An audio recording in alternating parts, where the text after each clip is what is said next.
Bunu hakkında Telefon жеке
Tekelesi, altı olur.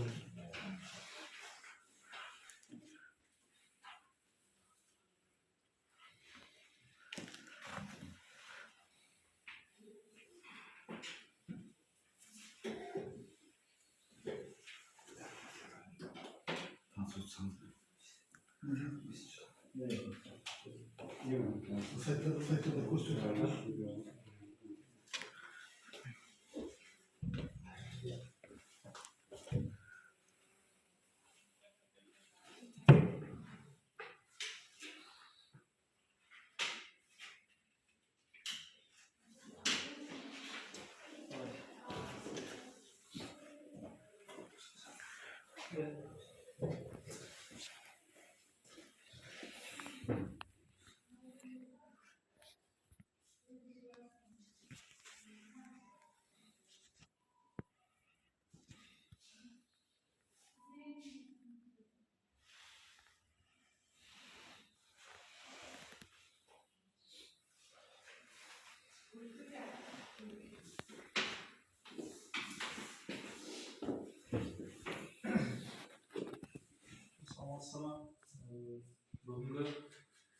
Бүгінгі петролиум жауапкершілігі серіктестігінің эмиссиялар нормативтері жобасы қалдықтарды басқару бағдарламасы өндірістік экологиялық бақылау бағдарламасының іс-шаралар жоспарына сәйкес өткізілетін қоғамдық тыңдаудың бағдарламасын ашық деп жариялаймыз. Ең біріншіден хатшыны тағайындалайық. Хатшыға осы проекттің жасаушылар Қылышбаев Байбекова. Ордабай осы кісіні ұсынамыз. Қоғамдық тыңдауды ашық деп жариялаймыз. Баяндамасын баяндаймыз. Ассалаумағалейкум, құрметті қоғамдық тыңдау қатысушылар. Осы эмиссиялар нормативтері жобасы Беркут петролиум үшін қалдықтарды басқару бағдарламасы, өндірістік экологиялық бақылау бағдарламасы іс-шаралар жоспары бойынша қоғамдық тыңдау өткізілетіндігі туралы ағымдағы жылдың 4 қыркүйегінде енді экопорталында табиғи ресурстар басқармасының Ақтөбе облысының табиғат пайдалану реттеу басқармасының порталында, сондай-ақ диапазон среда газетінде 7 сентябрьде Қазақстан радиосында 7 сентябрьде жарияланған болатын. Сонымен қатар осы порталда осы жобалық материалдар ұсынылды танысу үшін. Енді баяндамаға келетін болсам, Жарғамыс ауылынан кен орны 10,9 км қашықтықта орналасқан, Ембі өзені 7,1 км қашықтықта орналасқан. Яғни су қорғау аймағының су қорғау аймағы Ембі өзенінің Жем өзені бойынша 500 метр. Сынақтың мақсаты мен міндеттері көмірсутегі қорын есептеуге қосымша ақпараттар алу және қолда бар мәліметтерді нақтылау, кен орнының геологиялық моделін құру, мұнай қабаттарының жұмыс режимін негіздеу, пайдалану объекттерін бөлу және кен орнындағы көмірсутегіні игерудің даму болашағын анықтау. Осы жұмыстарды атқару барысында негізгі ластаушы көздер 10 ластаушы көз анықталған, оның ішінде 6-ы ұйымдаспаған, 5-і ұйымдасқан ластаушы көздер. Бұл 6001 МГС, екінші 6002 экологиялық ыдыстар 25 метр куб бір дана, 006 РГС 4 дана бар, алау қондырғысы бір дана, дизельді отын сақтау ыдысы бір дана, дизель электр станциясы бір дана, насосный блок, сорғы блогы дейміз бір дана, және 6005-ші ГЗУ бір дана орналасқан. Сондай бір ұңғымасын бұрғылау барысында атмосфералық ауаға 25 жылы 2,7 тонна жылына, 26 жылы 2,5 тонна жылына ластауыштар бөлінеді деп күтілуде.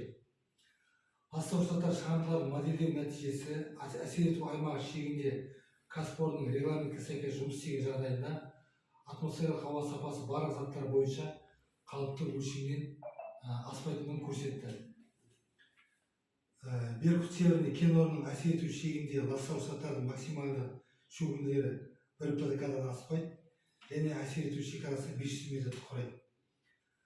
Сондай-ақ кәсіпорынның өндірістік барысында түзетін қалдықтардың әсерін төмендету мақсатында қалдықтарды басқару бағдарламасы әзірленді. Жалпы жұмыстар атқару барысында мұнай шламы 18,2 тонна жылына, тозығы жеткен аккумуляторлар 0,92 тонна жылына, пайдаланылған мотор байлары 4,4 тонна жылына, тозығы жеткен сүзгілер 0,7 тонна жылына, байланған шүберектер 0,3 тонна жылына, коммуналдық қалдықтар 6,9 жылына бөлінеді. Бұл қалдықтар бағдарламаға сәйкес арнайы кәсіпорындарға келісімшарт бойынша жіберіліп отырады. Сондай-ақ мұнай шламдары мұнай қалдықтар өңдейтін полигондарға жіберіліп отырады. Жалпы қалдықтарды басқару бағдарламасын қаржыландыруға 1,4 миллион теңге жылына бөлу қарастырылған. Бұнда қандай жұмыстар атқарылады? Өндірістік және тұтыну қалдықтарын жинауды ұйымдастыру, түзілгеннен бастап мамандандырылған мекемелерге тапсырғанға дейінгі қалдықтардың қозғалысын бақылауға алу, шарт жасасу, өндірістік және тұтыну қалдықтарын шығару, ғылыми зерттеу жұмыстары, қалдықтарды уақытша жинау барысында ыдыстарды маркировкалау, жинау және сақтау орындарын жабдықтау, қалдықтарды жабдықталмаған жерлерге рет істеуге жол беру жөнінде қызметкерлерге нұсқаулықтар өткізу, өндірістік экологиялық бақылау жүргізу қарастырылған. Енді осы атмосфералық ауаға ластауыштар бөлінеді деп отырмыз, қалдықтар түзеді деп отырмыз.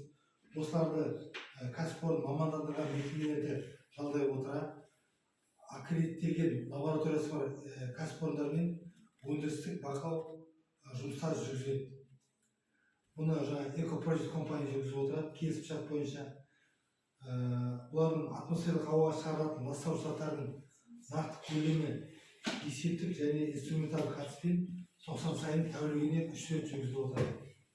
Сондай-ақ топырақ құрамына мониторинг жүргізіледі. Ол да инструменталдық әдіспен жүргізіледі, 90 сайын жүргізіліп отырады. Сондай-ақ осы шаралардың қоршаған ортаға әсерін төмендету мақсатында іс-шаралар жоспары әзірленген. Бұл экология департаментінің келісіліп 90 сайын экопорталға отчеттар енгізіліп отырады. Бұны Қазақстан Республикасының кез келген азаматы, бақылаушы органдар бәрі қадағалап отырады. Бұнда қандай шаралар қарастырылған? Тұрақты көздерден атмосфералық ауаға бөлінетін ластауыштар шығарындарды төмендету мақсатында фланцтерді, клапандар және өзге де жабдықтарды ауыстырып отыру, автокөлік құралдарын техникалық бақылаудан өткізіп отыру, суды тиімді пайдалануға бақылау жүргізу, өндіріс ішіндегі жолдар жайғастыру жолымен қалдықтарды ластаудан қорғау арқылы топырақ қабаттарының тозуын болдырмау, өндірістік өндіріс аумағын санитарлық қорғау аймақтарын көгалдандыру, абаттандыру, оларды күтіп ұстау, қалдықтар жинау, сақтау, уақытша шығару, радиоэкологиялық бақылау жүргізіп отыру, қоршаған ортаның жай-күйін анықтау үшін экологиялық зерттеулер жүргізіп отыру, экологиялық басылымдарға жазылу, экологиялық акцияларға, білім жетілдіру семинарларына қатысып отыру қарастырылған. Бұл шаралардың бәрі осы жоспарға сәйкес міндетті түрде жүргізіліп отырады және қадағалаушы органдармен тексеріліп отырады. сосын порталға тіркеліп осы отчеттар атқарылған жұмыстар кез келген азамат өзі осы порталға кіріп қарап отыра алады. Жалпы ластаушы заттардың шығарындарын модельдеу нәтижесіне сәйкес әсер ету аймағы шегінде кәсіпорынның регламентке сәйкес жұмыс істеген жағдайында атмосфералық ауа сапасы барлық заттар бойынша қалыпты мөлшерде болатындығын көрсетті. Жалпы алғанда қоршаған ортаға өндіріс барысында ауытқулар мен нормадан тыс жұмыстар жүргізілмейді. Қысқаша баяндама аяқталды. Енді ұсыныстар мен сұрақтарыңыз болса, аты-жөндеріңізді айтып қоя беруіңізге болады.